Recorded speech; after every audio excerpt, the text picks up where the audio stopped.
مقرر کی وہ دنیا اور آخرت میں لعنت مقرر کی۔ اب تھوڑا فرق سمجھا دیتا ہوں۔ اگر کوئی مسلمان کو اذیت پہنچائے، مسلمان ایک مومن شخص کو مسلمان کو اذیت پہنچائے، والذین یؤذون المؤمنین والمؤمنات، اور جو لوگ مومن مردوں اور مومن عورتوں کو اذیت پہنچاتے ہیں، بہت عورتوں کو مردوں کو مسلمانوں کو اذیت پہنچاتے ہیں، فرمایا فقد احتملوا بہتانا و اثما مبینا، انہوں نے بڑا بہتان لگایا اور کھلے گناہ کا بوجھ اپنے سر لے لیا۔ اب ذرا فرق دیکھیے، اذیت کا لفظ ایک ہے، یؤذون اللہ ورسولہ، جو اللہ کے رسول کو اذیت دیتے ہیں، اور مؤمنین کے لیے بھی فرمایا یؤذون المؤمنین والمؤمنات، جو مسلمان عورتوں اور مردوں کو اذیت دیتے ہیں۔ اذیت دینے کا عمل ایک ہے، مگر رسول کو اذیت اور مومنوں کو مسلمانوں کو اذیت، دونوں میں فرق یہ ہے کہ مسلمانوں کی اذیت کو کہا کہ اس نے کھلا گناہ لے لیا، بہتان اور کھلے گناہ کا بوجھ اپنے سر پہ لے لیا۔ مسلمانوں کو اذیت دینے کے لیے یہ سزا دی، آگے پھر سزا الگ ہے، مگر فرمایا کہ اس نے گناہ کبیرہ کیا، اور جس نے رسول کو اذیت دی اس کو اس سے جدا کر دیا۔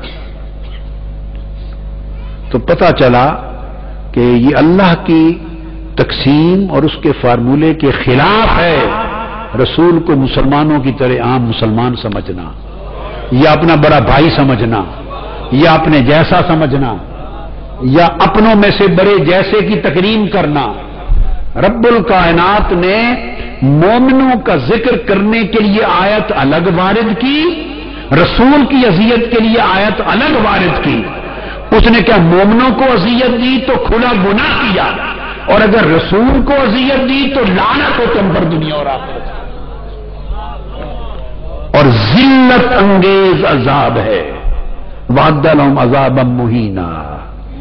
تو آپ نے دیکھا کہ اذیت دینا، تکلیف دینا رسول کا اللہ کے ہاں کچھ اور ہے، اور مومنوں کا ان کو اذیت دینا اللہ کے ہاں، مومنوں کو اذیت دینا گناہ کبیرہ ہے، رسول کو اذیت دینا گناہ کبیرہ نہیں، کفر ہے، ارتداد ہے، ذلت انگیز عذاب ہے، اور دنیا اور آخرت کی لعنت ہے۔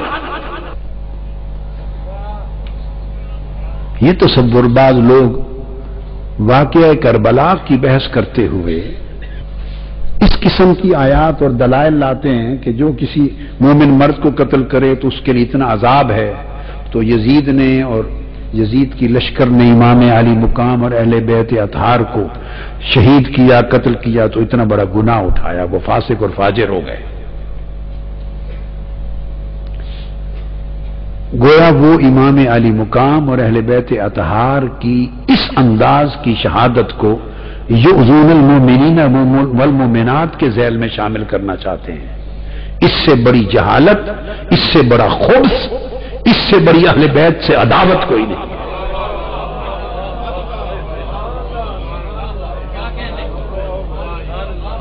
اگر آپ کسی لاہور پر خدا نخواستہ کوئی حملہ کر دے اور یہاں حملہ کر کے 100 200 400 آدمیوں کو معاذ اللہ مار دے، کراچی پر حملہ کر دے، لندن پہ ہو جائے، تہران پر ہو جائے، بغداد پر ہو جائے، القدس میں ہو جائے، دہلی میں ہو جائے، دنیا کے جتنے مبارک مقامات، مقدس مقامات، مسلمانوں کے شہر ہیں، کہیں بھی ظلم ہر جگہ ظلم ہے، ظلم ہر جگہ ظلم ہے۔ جہاں بھی کوئی کسی کو مارے، خوف و ہراس پھیلائے، ظلم کرے، وہ گناہ کبیرہ ہے، اس کے لیے سزا ہے، عذاب ہے۔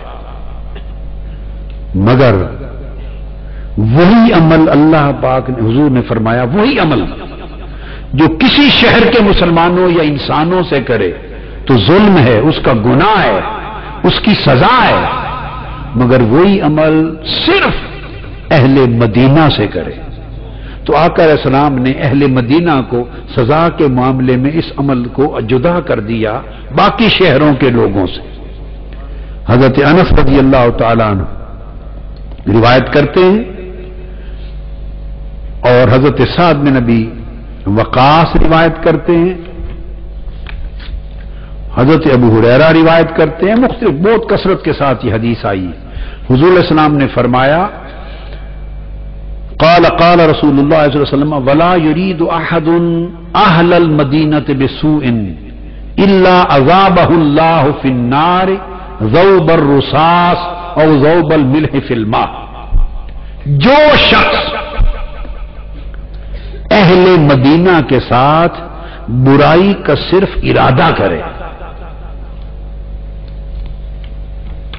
ایک تو ہے من اخاف اہل المدینہ، جو اہل مدینہ کو خوف زدہ کرے، بولیے جو اہل مدینہ کو خوف زدہ کرے، اور دوسری حدیث میں فرمایا جو شخص اہل مدینہ سے اراد اہل المدینہ بسوء، اہل مدینہ سے برائی کا ارادہ کرے، اللہ تعالیٰ اسے دوزخ میں اس طرح ڈال کر پگھلا دے گا جیسے آگ میں سیسا پگھل جاتا ہے یا پانی میں نمک پگھل کے ختم ہو جاتا ہے۔ کیا یہ حکم ساری کائنات کے شہروں میں سے کسی اور شہر کے مکینوں کے لیے بھی ہے؟ میں آپ کو خاص نقطہ بتا رہا ہوں کہ جو شخص اہل لاہور سے، اہل کراچی سے، اہل بغداد سے، اہل فلسطین سے، اہل کشمیر سے صرف برائی کا ارادہ ہی کرے تو اللہ اس کو دوزخ کی آگ میں اس طرح پگھلا دے گا جیسے سیسا آگ میں پگھل کے یا نمک پانی میں پگھل کے ختم ہو جاتا ہے۔ ایسا کوئی حکم ہے قرآن میں، اسلام میں؟ کیا انسان سب برابر؟ یہ برابر برابر برابر کرنے والے جنہوں نے برابری کا نام سنا ہے اس برابری کی حقیقت کو نہیں جانا۔ یہ کیا ہے برابری؟ انسان سب برابر ہیں، سب برابر ہیں، ہر انسان کا قتل اگر برابر ہے، ہر انسان کو اذیت دینا برابر ہے، تو سادہ سا سوال ہے اگر کوئی دنیا کے کسی شہر کے مکینوں کے ساتھ برائی کا ارادہ ہی کرے تو کیا اس کی سزا شریعت میں یہی ہے؟ جی نہیں ہے نا؟ تو اہل مدینہ کی یہ ہے، فرق کر دیا نا،